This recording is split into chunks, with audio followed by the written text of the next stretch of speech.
En este episodio no solo vamos a hablar acerca de cómo se hizo la fuente soberana, sino que vamos a cuestionar acerca de ¿es necesario que cambiemos cada 6 años la fuente presidencial? Type Podcast, tipografía y diseño.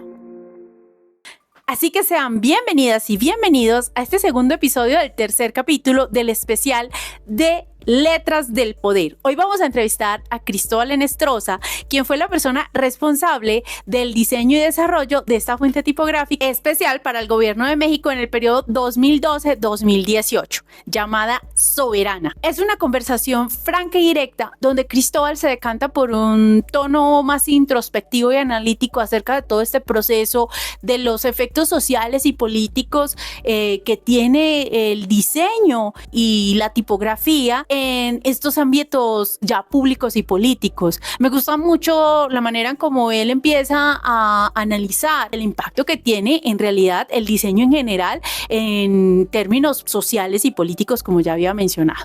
Así que sin más preámbulos, yo los dejo con Cristóbal Enestrosa aquí en Type Podcast. No olviden seguirnos en nuestras redes sociales, en YouTube y en Spotify, y darle clic a la campanita y seguirnos. Ustedes no saben lo muchísimo que nos ayudan cada vez que nos siguen y le dan clic a ese botoncito que está ahí. No cuesta nada, es gratis y nos ayudan un montón. Así que síganos aquí en Type Podcast. Hola Cristóbal, qué alegría tenerte aquí en Type Podcast. De verdad que me siento muy agradecida de que hayas aceptado la invitación para hablar de este tema que tanto nos apasiona, que son las tipografías.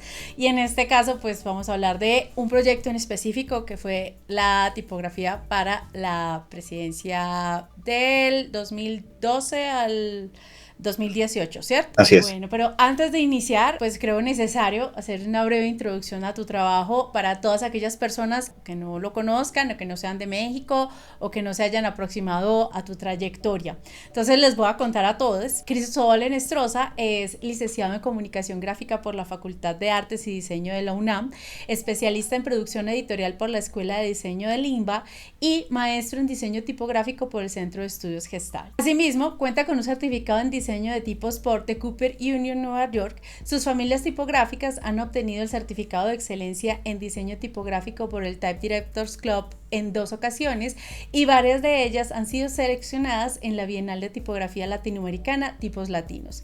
Es autor de Espinosa, Rescate de una tipografía novohispana, México Designio 2005 y coautor de Cómo crear tipografías, libro que recomiendo bastante. Del boceto a la pantalla, Madrid Tipo E en el 2012, que ha sido traducido al polaco, portugués, inglés y chino. Fue uno de los diseñadores de la familia tipográfica Soberana para el gobierno de México en el periodo 2012-2018. Desde el 2011 es profesor de tipografía y diseño de fuentes tipográficas en la Facultad de Artes y Diseño de la UNAM. Asimismo, imparte asignaturas afines en diplomados, especializaciones y maestrías en diversas instituciones como la Maestría en Diseño y Producción Editorial de la Universidad Autónoma Metropolitana y la Maestría en Diseño de Medios Editoriales de la Universidad Nacional del Litoral en Santa Fe, Argentina. Pues, Cristóbal, bienvenido. El tema de hoy que nos convoca son las letras del poder y pues primero creo que podríamos empezar acerca de cómo fue ese brief inicial para diseñar una tipografía presidencial, o sea, qué detalles específicos te indican y si hubo ideas o propuestas tipográficas que el cliente dijera, no, por ahí no nos vamos, queremos otra cosa. Cuéntanos un poquito cuál fue la razón detrás de esas decisiones de diseño. Primero, pues, gracias por la invitación. Y sí, pues son proyectos de hace tiempo, tú dices, ¿no? 2012. Entonces también ya hay como una cierta perspectiva de lo que se hizo y de lo que se pudo haber hecho, etcétera, ¿no? Mira, en el caso del brief, digamos, de las ideas preliminares que había, la verdad es que eso a mí ya no me tocó. Haz de cuenta que a mí me contrató una agencia que se llama BAMF, ella se encargó de la identidad gráfica y a su vez ella había sido contratada por otra agencia más grande que se encargaba de todo lo demás. Entonces, a mí, que fue el primer contacto de BAMF, pues me llamaron a finales de octubre y tomaban posesión el 1 de diciembre. Ya estaba todo organizado, pues. De hecho, ya tenían la identidad armada o prearmada con Trajan.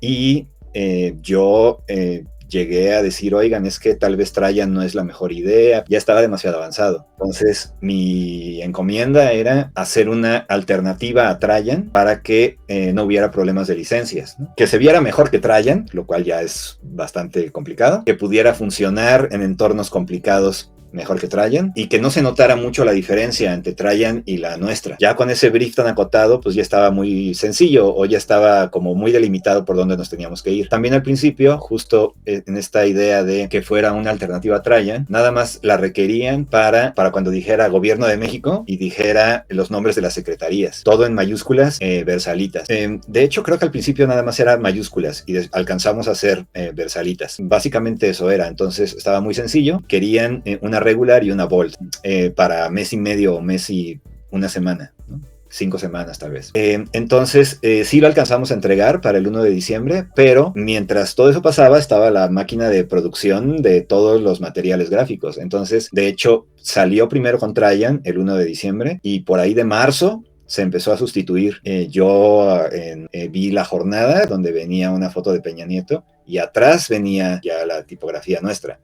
Pero eso ya fue como por marzo. O sea, los tiempos también súper ajustados, no tenían ustedes como mucha chance de proponer algo diferente. Entonces, ¿en qué punto, luego de que ya se entrega la primera versión, empiezan a crecer las variables de la fuente? Cuéntanos un poquito acerca de cuántas variables tiene, cómo es la fuente, qué fue lo primero que entregaste y cómo fue creciendo en el proceso. Te digo, la primera versión era me la encargaron el 20 y tantos de octubre de 2012 y entregamos algo en diciembre, y la entrega final de esa primera fase fue el 31 de enero. Tengo por acá mi acordeón. Pero mientras estábamos entregando esas dos primeras fuentes en el género Trajan,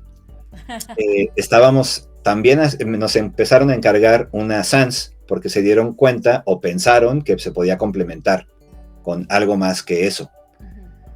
Pero ya no lo querían en esta onda serif tan solemne, sino que ya buscaban algo más amable, ¿no? O por lo menos más institucional o más del día a día. Por eso nos encargaron una sans. Empezamos en enero y entregamos en marzo, que también fueron tiempos apretados, ¿no? Y esa fue también muy grande, fue la parte más grande, que fueron 5 pesos con sus cursivas. La memoria que yo tengo era esta toda como en altas y versalitas, ¿no? No tenía bajas. ¿En la versión sans sí tiene bajas o cómo? Sí, mira, haz de cuenta, la primera son 2 fuentes que se llama soberana titular, y eso es básicamente mayúsculas y versalitas.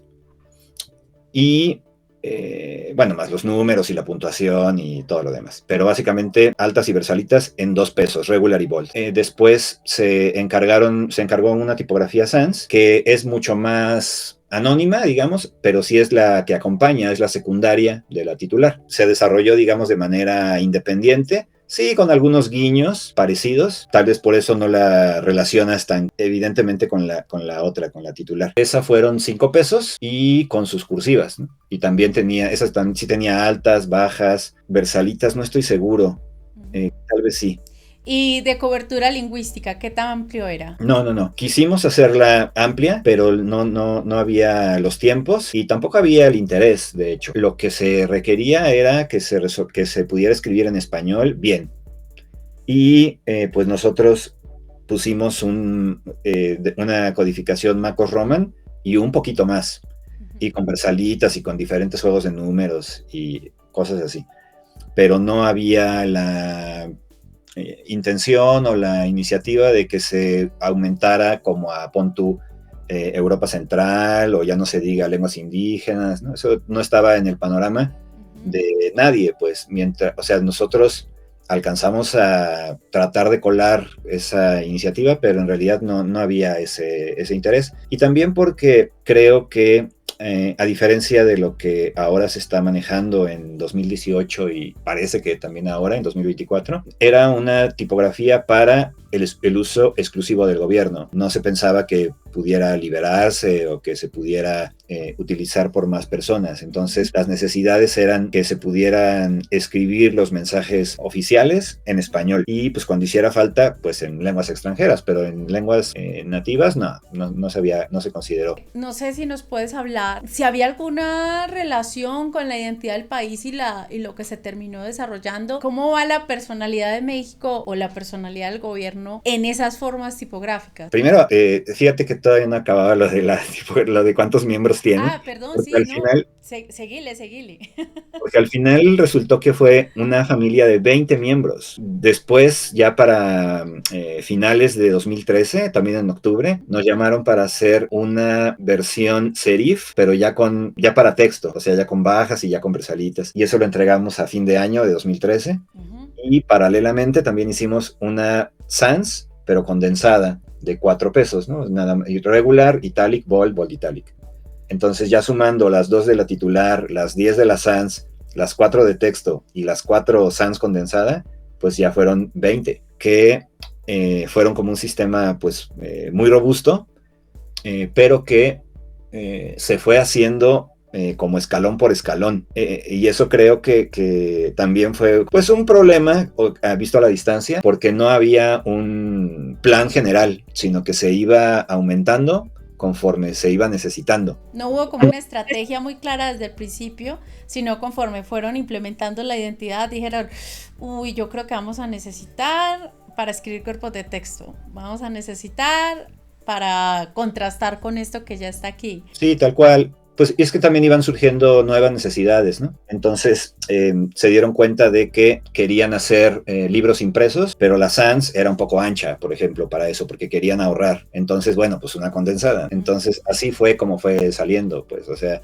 la verdad es que pues es un asunto grandísimo, ¿no? Pues es un país, ¿no? Entonces son muchas instancias de gobierno, entonces van saliendo necesidades que desde arriba no se perciben, sino que ya en el día a día los formadores o los editores o los directivos pueden llegar a darse cuenta de, oigan, es que aquí hace falta algo. Entonces van elevando la demanda, tienen suerte, pues sí se va ampliando, ¿no? Si no, pues ahí se queda. Bueno, entonces ahora sí paso a la pregunta de la identidad del país o del gobierno, cómo se ve reflejada en esa tipografía. ¿Por qué decidieron esas formas? A ver, ahora sí tal vez te podría compartir la pantalla. A ver, creo que ya lo ves. Sí. Mira, lo que recibimos fue un brief donde decía muchas cosas, pero al final lo concretamos en esto, ¿no? Entonces, los conceptos que más nos interesaban eran la certeza, el impulso, el dinamismo y el movimiento, por un lado, ¿no? Pero también había esta intención de darle institucionalidad a la presidencia. En el caso de la identidad anterior a esta, que fue la de Gabriel Martínez Meave, era muy colorida y era una sans, era la tipografía presidencia, que pues era como más amable, ¿no? Ya te platicará Gabriel sobre cuál fue el brief que él recibió.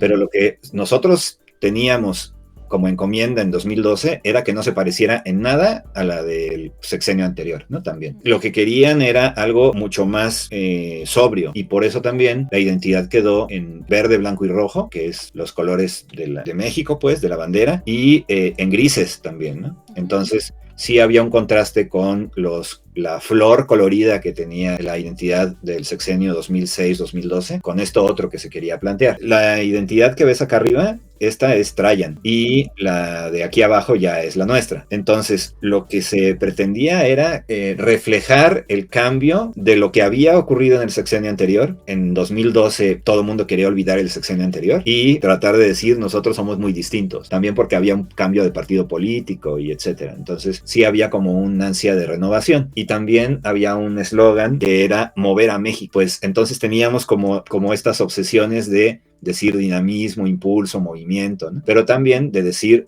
somos certeros, somos confiables, somos institucionales, ¿no? Teníamos que estar lidiando con ambos factores. Entonces, por eso es que, por un lado, pienso que se eligió Trajan, aunque en realidad no lo tengo tan claro, o ese modelo Trajan que es como muy, pues Clásico. es súper clásico, pero también es, originalmente, pues también era la imagen de un gobierno, ¿no? En ese caso del Imperio Romano. Entonces, esa cosa institucional, pero a la vez que tuviera algo de movimiento, ¿no? Y eso lo resolvimos con diagonales, como en este estilo, ¿no? De la I, que en la X es donde más se nota, pero también Justo te iba a decir. está ahí presente en la M y en algunas otras diagonales, ¿no? También. Ajá. Sí, estos son como bocetos diferentes fases. La última es la que más se parece a la final. Pero sí, ¿no? Tal cual, ¿no? La M, la X y algunas otras también por ahí lo tienen. La R, aquí. Sí, ¿hay letras alternativas de esta o fueron ustedes bien directos y que no se compliquen la gente que utiliza esta tipografía y nada de alternativas? Así como está, así es. Sí, fíjate que la Sans sí tiene algunos alternativos, pero básicamente tratamos de que todo fuera muy directo. Bueno, también eso es una obsesión mía en general. Hablo en plural porque yo fui uno de los que diseñó, pero también estuvo ayudando mucho Raúl Plancarte, ¿no? Digamos como mancuerna. También estuvo Iván Moreno ayudándonos y un amigo de Raúl, César Espinosa, como en asuntos administrativos. César Puertas también estuvo ayudando en algún momento cuando empezamos a desarrollar la SANS. Ese tipo de decisiones de va a tener alternativos, no va a tener, las tomábamos entre Raúl y yo. Decidíamos finalmente por ser muy directos. Esa es una obsesión mía, tratar de que la tipografía, así como está, pudiera funcionar en Word, PowerPoint, Illustrator o en InDesign o donde se pueda, ¿no? Y que los alternos está bien que existan, pero si alguien no los conoce, pues no importa, que pudieran sobrevivir o que si están desactivados, no pasa nada, ¿no? Entonces, esta soberana titular no tenía alternos, así como está, tenía que funcionar. Y la Sans, esa sí tenía diferentes juegos de números, algunas versalitas, pero no había nada fundamental que dependiera de que estuviera activado o no. También por eso los juegos de números, los que están por default, son los tabulares, porque pensamos que mucha gente que quisiera hacer tablas con esas fuentes, para los estados financieros, por ejemplo, o así, pues tienen que estar las unidades alineadas con las unidades, decenas con decenas, y aunque se mandó un manual de uso, lo cierto es que la gente no los lee, a veces ni se los pasa, y te digo, No llega el paquete completo, sino que ahí te va la fuente y no llega el manual. Exacto, exacto. Entonces, en la peor de las situaciones posibles, que en el municipio más pobrecito que no tiene acceso a nada, pero le llegó la fuente, que así como puede escribir en Word, que le funcione. Esa es la prioridad para cuando la estuvimos diseñando, ¿no? Bueno, y no sé si de pronto ustedes participaron en alguna etapa del proceso de implementación del sistema de branding presidencial, o si no, ¿cómo les pareció la aplicación cuando ya lo vieron instalado? Ocurría algo que es, te digo, salieron con Trajan en diciembre y después se sustituyó. Nuestro éxito, o yo lo vi así, es que no se notara que había ocurrido ese cambio, que nuestro éxito fue el anonimato, pues, que se pasara de Trajan a Soberana, que nadie notara ese brinco y que sí, a lo mejor los clavados, los que saben de tipografía dijeran, hay un patín que antes no existía, ¿no? Cosas así, pero que para el común de los mortales no hubiera ese brinco, ¿no? Que se notara una continuidad en el branding. Y eso creo que estuvo bien logrado. Me parece muy interesante que desde el principio decías de licencia, ¿no? Hoy en día tenemos Google Fonts, hoy en día tenemos Adobe Fonts, vienen las fuentes por default. Yo creo que Trajan siempre ha sido una fuente por default. ¿Cuál era el problema de que el gobierno utilizara Trajan y no tuviera una tipografía custom? Mira, sí hay costos porque Trajan es de Adobe, entonces hay que pagar licencia de Adobe. Para no sé cuántos millones de usuarios que son los empleados del gobierno.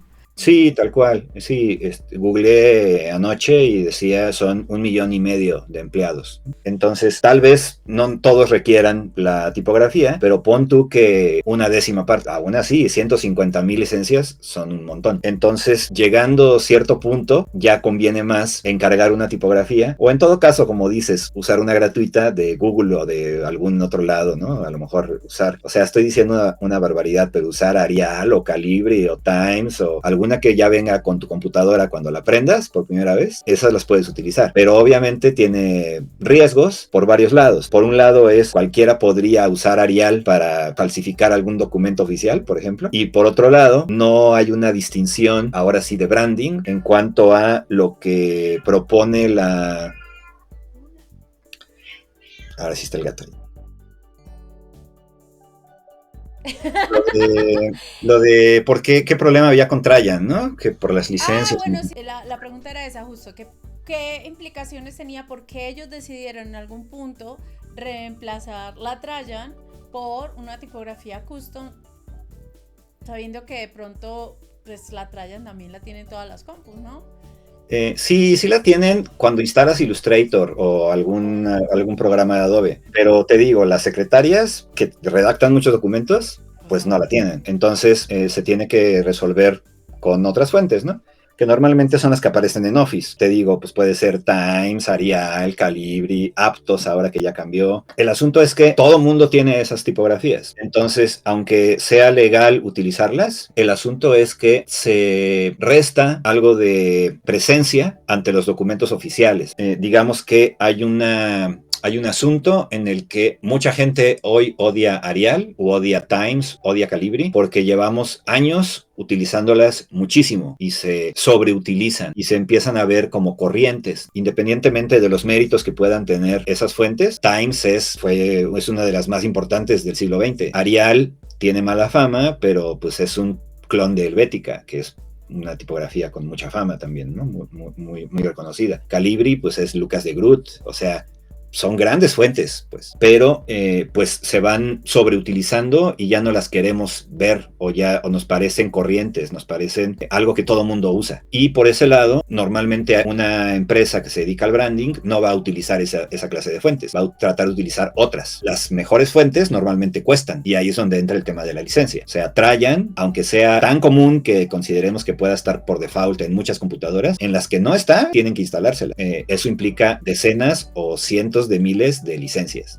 No me imagino, o sería difícil imaginar un caso en el que tantas computadoras deban tener las mismas fuentes, porque estamos hablando de, te digo, 1,5 millones de empleados, montones de dependencias, y si se pretende que todo mantenga un nivel de consistencia visual, entonces ahí estamos en un problema. Ahí es cuando se necesita una fuente que todo el mundo pueda tener, bueno, como empleados del gobierno, y que todos mantengamos esa misma identidad gráfica. Bueno, no sé si tengas alguna anécdota inesperada o divertida o algo que haya sucedido en el desarrollo de la fuente presidencial. La verdad es que es una época que recuerdo con un poco de nostalgia, porque pues fue hace 12 años. Como viste, los tiempos eran muy acotados. Yo recuerdo que pues noches de insomnio y de estar chateando con Raúl en las madrugadas y el salvaje de Raúl que avanzaba y avanzaba y avanzaba, y yo me dedicaba a corregir cosas de Raúl, pues. Entonces, mientras Raúl resolvía el dibujo, rápido para resolver. Muy rápido y muy bueno, muy bueno. Entonces,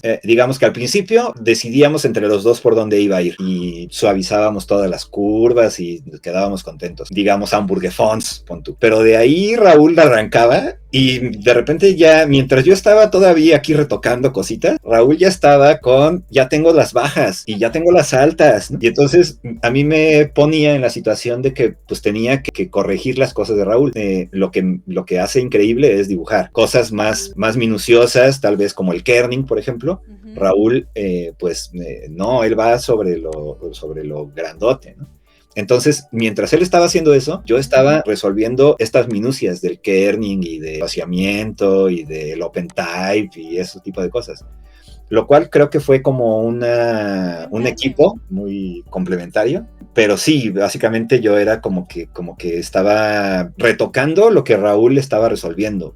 Durante muchas fases, no te digo que en todo, durante mucho tiempo así fue, porque Raúl es de verdad muy rápido y muy bueno. No sé si en algún momento tuvieron contacto con el presidente directamente, lo conocieron. ¿Cómo está, señor Don Peña? o algo así? No, fíjate que tenía un equipo que lo acompañaba desde cuando fue gobernador del Estado de México y pues le tenía mucha confianza a ese equipo. Ese equipo sí lo conocía y sí es un cierto grado de amistad con ellos, pero no, con nosotros no, nunca lo vimos. Si acaso nos podían llegar a decir, sí vio la identidad y sí le pareció adecuada, pero que nosotros lo viéramos, no, él más bien delegaba y confiaba en que todo quedara bien. No sé si nos puedes contar algo de detalles técnicos que ustedes desarrollaron conscientemente para que esta gran familia tipográfica, porque al final es una familia de 20 variables, funcionara perfectamente en todos los diferentes medios, escalas, proporciones en los que software, sistemas operativos, porque evidentemente no todo el mundo va a instalar la fuente en una Mac o algo así, sino que tenemos Windows de quién sabe cuándo. Entonces, no sé, contarnos algunas minucias técnicas que hayan tenido presente para desarrollar la fuente. Sí, el gran problema es Office. Cosas que aparecen bien en el software profesional de diseñadores no aparece bien en Office y en particular en Office de PC, grandes problemas. Entonces más bien la prioridad es que funcione bien ahí y luego ya en los demás lados también debe funcionar por varias razones. Una de ellas es que las familias tradicionalmente en Office son de 4 miembros: regular, italic, bold, bold italic.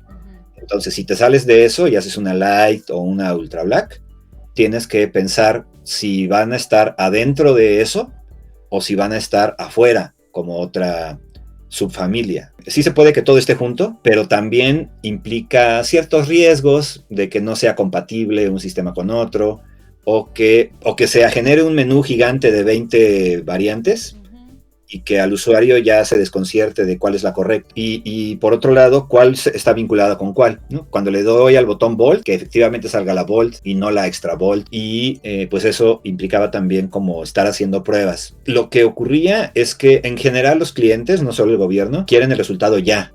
Si tú les dices, no, dame otra semana más, así como, no, ya la queremos para ahorita. Aunque tú puedas decir, no, pues es que todavía tengo tiempo, o lo que a veces hay ciertas prioridades, por ejemplo, que dijeran, va a ser el primer informe de gobierno, entonces tiene que salir ya en la tipografía. Eso es un riesgo latente, porque tú la tienes al 90%, pon tú, pero ellos no saben qué es lo que les falta. Ya ellos ven las letras listas, ya está. Sí, exacto.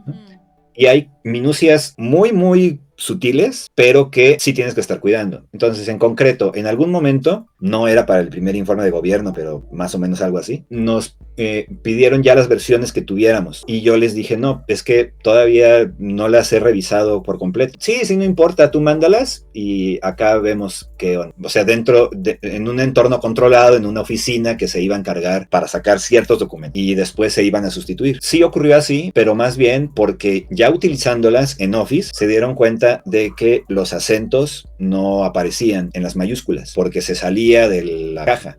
Entonces, eso se puede arreglar.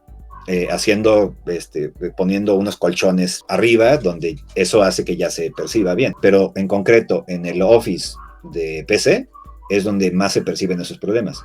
Y a mí se me había barrido porque todavía no llegaba a esa etapa de las pruebas, ¿no? Ese tipo de cosas pueden llegar a pasar. Advertencia para que traten de frenar a los clientes porque ellos piensan que ya está y en realidad, como eso que me pasó a mí, pueden pasar varias otras cosas, ¿no? Sí, es un problema no solo de los gobiernos, sino en general de los clientes, ¿no? Pero tal vez es cierto que también los gobiernos, como son grandotes, luego no se fijan o no están pendientes de esas sutilezas, ¿no? O sea, como que creen que con el dinero suficiente, si llaman la atención lo suficiente, que nosotros digamos, sí, se lo tengo que entregar porque ya el subsecretario me está pidiendo que haga, y a lo mejor nada más es cosa de 2-3 días más para que quede suficientemente bien y en lugar de estar como entregando cosas preliminares, porque como es tipografía digital, luego cuesta mucho sustituir las versiones preliminares por las nuevas, ¿no? Te digo, en este caso era un entorno controlado en una oficina, les dijimos por favor no las vayan a mandar a otras instancias, ¿no? Entonces sí se pudo controlar, pero es muy muy frecuente que le mande tipografía a sus amigos, por ejemplo, y después los amigos ya no borran esas versiones preliminares, aunque tengan tengan las finales, al final empiezan a usar las preliminares, ¿no? Y bueno, Gabriel, por ejemplo, tiene anécdotas de 15 años después, se encuentra en un menú una tipografía suya, pero no es la versión final. Algo así también podría pasar acá. Bueno, ahora justo de este tema del uso de los miles de usuarios que tiene una tipografía institucional como esta, cuéntanos un poco cómo fue ese permiso, ese EULA con el que terminó la fuente soberana y por qué se eligió. Mira, ahora los EULAs pueden ser más liberales, como que se ha perdido un poco el miedo, pero en 2012 sí se tenía la idea, y creo que no es nada descabellado, que es algo serio, porque finalmente es una fuente de gobierno, se presta a que la gente falsifique documentos, por ejemplo, y tiene una apariencia legal porque está utilizando las fuentes legales. Lo que se decidió entonces es que fuera exclusivo del gobierno y a perpetuidad. Y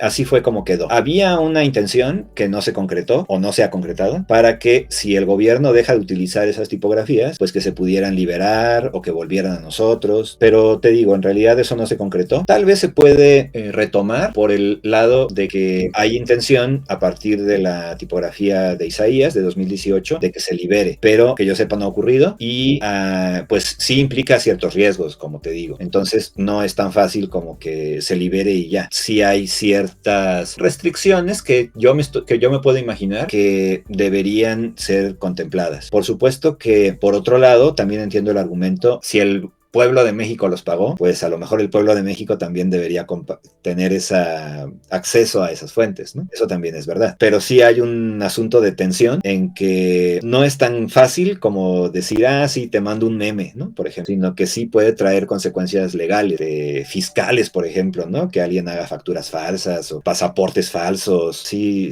pienso en eso. Y sí se pensaba entonces, y de hecho nunca se consideró que pudiera ser liberada, ¿no? Nada más era exclusivo del gobierno de México, mientras el gobierno de México la quiera utilizar. Estábamos conscientes de que en el siguiente sexenio se podía sustituir, pues así como nosotros estábamos sustituyendo al anterior. Claro, justamente fue lo que pasó. No sé si algo se me queda en el tintero, si nos quieras contar algo más acerca de esta experiencia, no traje a la mesa, pero que nos pudieses comentar. Sí, tenía una pregunta antes de eso. ¿Dónde ha sido el lugar más extraño que has visto la tipografía puesta, instalada? ¿Alguna anécdota en relación a dónde has visto ese trabajo? Lo veía en todos lados, todavía se sigue viendo, te digo, no es fácil sustituir, entonces hay muchos formatos en los que sigue apareciendo Soberana, a pesar de que ya pasaron 6 años. La página del SAT está hecho con Soberana, por ejemplo. Entonces, si te llega un requerimiento del SAT o algo, todavía llega con Soberana.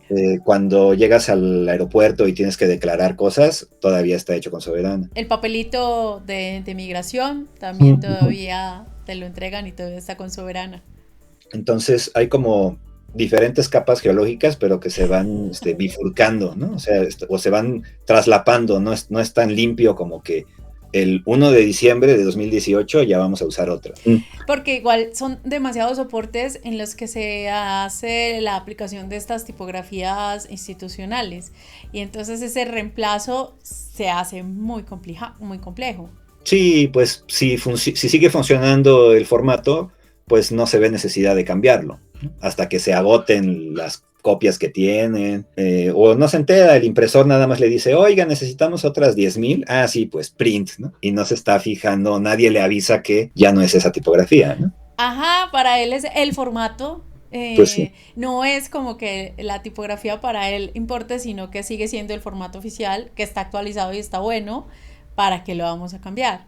Pero sí, ya en el gran, pues como una visión mucho más panóptica, podría ser, de toda una identidad nacional, sí se empiezan a ver todas esas capas de distintas tipografías. Yo he ido a pueblos donde todavía hay cosas no con Soberana, con Presidencia, que es la que le antecede, o señalización, o muchas cosas que todavía prevalecen de todas esas identidades anteriores. Sí, y tú dices tal vez los usos oficiales, pero de nuevo, como es tipografía digital, la verdad es que es muy pirateable y que incluso empleados de gobierno, estoy seguro que por querer hacerle un favor a la gente, la subieron y que pues la gente googleando se la puede encontrar. Entonces la he visto en infinidad de cosas, ¿no? O sea, en empresas de otra cosa, por ejemplo de agua, tenían una campaña en la que se usaba libros de editoriales reconocidas, veía que usaban la fuente serif. Yo me acuerdo que lo estaba viendo y decía, no, pues esta tipografía no sé cuál es, pero sí la ubico, o sea, no me podía imaginar que alguien hubiera decidido meterla ahí. No porque no funcionara ni nada, sino porque teniendo tantas opciones, ¿por qué se habían decidido la versión serif de Soberana? Hasta que caí en cuenta, ya como después de 10 minutos de estarla viendo, de que era una tipografía nuestra, ¿no? Y ese tipo de cosas que ocurrían mucho durante el sexenio y ahora aparecen todavía por ahí de repente, pero ya es menos común. Sí. No sé si quieras añadir algo más a esta conversación en relación a este trabajo, porque finalmente pues es muy loable y es muy bonito uno hacer parte de la historia con tipografía. Finalmente este tipo de cosas se reseñan y se siguen conversando y son tema de cada sexenio. Por ejemplo, ahora que ya salió la nueva identidad de Claudia, vamos a ver esto en qué termina. No sé, cuéntanos cómo te sientes alrededor de esa experiencia o si tienes algo más que añadir. Digamos, la tipografía finalmente es una partecita del diseño gráfico, o más bien, la tipografía es una parte, luego el branding es otra parte que se beneficia de la tipografía, y luego el branding pues es una partecita del diseño gráfico. Entonces, a mí me parece que sí es un proyecto muy importante y, digamos, sí puede como pasar a la historia en los términos que tú lo estás contando, porque pues es, de nuevo, es un país. Pero también por otro asunto, esto de que cambie de tipografía cada sexenio es una cosa extrañísima, que en realidad creo que se le debe a la gente del despacho Ideograma, que cuando estaba haciendo la identidad para el sexenio de 2006, pensó que era buena idea tener una tipografía. Y porque existía alguien como Gabriel en ese momento, que tenía un nivel de calidad muy, muy alto. Y se pensó que él podía resolverlo. Se pudo haber encargado a alguien extranjero, pero no, se quedó en casa, lo cual me parece que es loable y adecuado. Ahora, lo cierto es que, visto desde afuera, a mucha gente le desconcierta que exista esa necesidad de renovarlo cada 6 años, que tiene que ver con idiosincrasias, creo, culturales mexicanas, ¿no? O sea, en México no hay, hace mucho tiempo pues, que no hay una dictadura, digamos, como Porfirio Díaz, 30 años en el poder. Sí puede haber el mismo gobierno durante décadas, pero lo que sí es que hay un asunto de cada sexenio, el presidente en turno tiene la capacidad de hacer y deshacer, pero eso significa que siguiente que viene puede acabar con todo lo anterior. Entonces creo que esa inercia se refleja en este tipo de cosas, que se tenga que evidenciar que estamos en una nueva era y que la era anterior, ya el rey anterior ya no funciona, ¿no? Esto es nuevo, tenemos que demostrar que somos diferentes, ¿no? Que sí se vea lo que estamos haciendo nosotros, aunque seamos el mismo partido y lo que sea, no importa, ¿no? Que sí se alcance a notar la diferencia. Incluso en este caso, en el que hay una continuidad ahora de 2018 a 2024, pueden mantenerse los colores y lo que quieras, pero incluso en este caso dicen, no, pues una nueva tipografía. Alguna vez, platicando con Christian Schwarz, él nos decía eso, que en Alemania, decía, hay muchas empresas que piden sus tipografías propias, ¿no?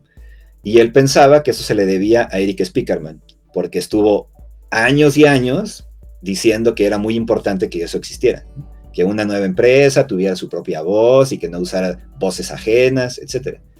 Y que en Alemania a él le llamaba la atención que hubiera tantas empresas que tuvieran su propia tipografía. Y decía Christian Schwarz, y veo que en México más bien parece que los gobiernos son los que encargan tipografía, ¿no? Porque ahorita estamos hablando de la presidencia, pero también varios gobiernos estatales lo han hecho, pues, ¿no? O sea, ¿gobiernos locales a nivel de estado? Sí, Puebla tiene una, Morelos tiene una, y hay algunas otras, ¿no? Entonces, sí es como una necesidad que se ha visto de parte del gobierno de distinguir administraciones. Eso puede tener un asunto cuestionable de por qué vamos a gastar dinero cada vez en renovar las imágenes, pero por otro lado también el mercado de la tipografía no es muy grande, pues. Entonces, digamos, yo de hecho valoro que haya instituciones que estén interesadas en la tipografía, porque bien pueden usar Calibri para siempre, pero entonces serían menos puestos de trabajo para los que nos dedicamos a eso, pues evidenciaría que no les importa. Bajo los zigzags que hiciera falta, que se hayan dado cuenta de que la tipografía importa, a tal grado que, aunque sea el mismo partido, digan, ah, no, sí, pues vamos a poner otra nueva, quiere decir que lo están viendo como una parte importante de la identidad. O sea, no solo es ponte unos colores nuevos, o no solo es quita a Benito Juárez y vamos a poner a una mujer, sino es también la tipografía es parte de todo el paquete, ¿no? Del lenguaje visual con el que se están manifestando. Finalmente, sí.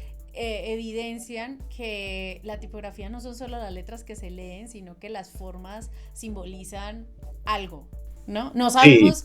qué exactamente, pero hay algo que reflejan y que están dando un tono al discurso político que se está irradiando hacia el pueblo, por decirlo así, ¿no? Sí, y eso es como una muestra de madurez o de que hay, lo que quiero decir es, eso no pasaba antes o no lo teníamos tan presente, pues, o sea, hace 20 años, 30 años, no, pues la identidad no importaba mucho, pero ahora sí, parece que es algo que está pendiente cada 6 años a nivel presidencia. Entonces, yo creo que no es solamente cosmética, sino que sí es algo que va un poco más allá. Finalmente, el diseño gráfico en general resuelve problemas. En este caso estamos hablando de la tipografía, pero en realidad también estamos hablando de muchas otras cosas. Entonces, este caso concreto de que la tipografía gubernamental federal cambie cada 6 años, es algo que se puede discutir y que podemos estar de acuerdo o no, pero por lo mientras, lo que no me gustaría es que dejara de ocurrir en el sentido de que sería reflejo de que la tipografía no es importante, pues. Sí podría ser decir, ah, pues ¿saben qué? Como es el mismo partido, vamos a dejar la misma tipografía. O podría ser, tal tipografía tenía gran calidad y entonces la vamos a retomar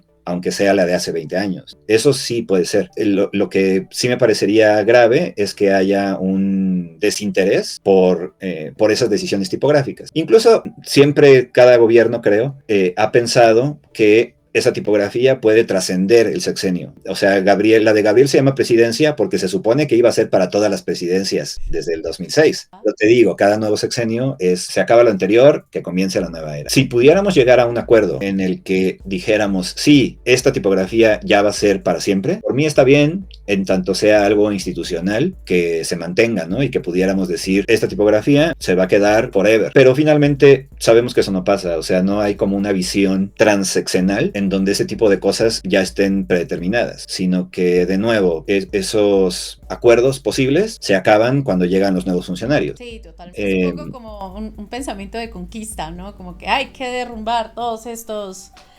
ídolos porque traemos nuevos ídolos, entonces un poco lo veo. Sí, pues es pues igual, o sea, Tlatuani pues quitaba, o sea, ponía la pirámide, entonces no, pues la mía encima de esa, ¿no? Y más grande, y más grande. Entonces más o menos es eso, son continuidades culturales que se perciben en muchas cosas y bueno, pues la tipografía es una de ellas. Pues me parece una muy buena manera de cerrar y de concluir esta conversación, Cristóbal. De verdad estoy muy agradecida por haber estado aquí en Type Podcast con nosotros, compartiendo tus pensamientos y tu experiencia alrededor de cómo fue desarrollar una tipografía para el poder. Bueno, buenísimo, vale, muchas gracias. Y hasta aquí nuestra conversación con Cristóbal Enestrosa. De verdad, a mí me encanta ver, y van a verlo ustedes también conmigo, los diferentes caracteres de cada uno de estos diseñadores. Como Gabriel tiene una manera de ver las cosas y el tema tipográfico, Cristóbal tiene otra aproximación al mismo tema, y ya vamos a ver a Isaías Loaiza también hablando acerca de cómo fue este proceso y el que piensa alrededor de este trabajo tan interesante. Yo me quedo todavía con más preguntas. ¿Ustedes qué opinan acerca de este tema de tipografías del poder? ¿Les parece interesante? ¿Qué otras cosas quisiera que conversáramos más adelante? Recuerden que todavía nos faltan 2 episodios, el de Isaías Loaiza y el de Claudia Sheinbaum, que va a estar súper interesante. También yo les quiero preguntar, ¿ustedes qué opinan acerca del caso de México y sus tipografías presidenciales? Porque como ya hemos visto, esto es un caso bien particular a nivel Latinoamérica, a nivel mundial. Entonces yo quiero conocer ustedes realmente qué opinan y esto cómo lo ven si no están aquí en México, o si están aquí en México, qué opinan al respecto de este tema. Bueno, y antes de irnos, les recuerdo que por favor nos sigan en Instagram, estamos como Thai Podcast MX, o aquí en YouTube, dándole clic a la campanita y suscribiéndose ahí en el botoncito para que siempre les aparezcan las notificaciones sobre nuestro programa. Y pues no siendo más, ha sido un gusto tenerlos aquí en Thai Podcast. Thai Podcast, tipografía y diseño.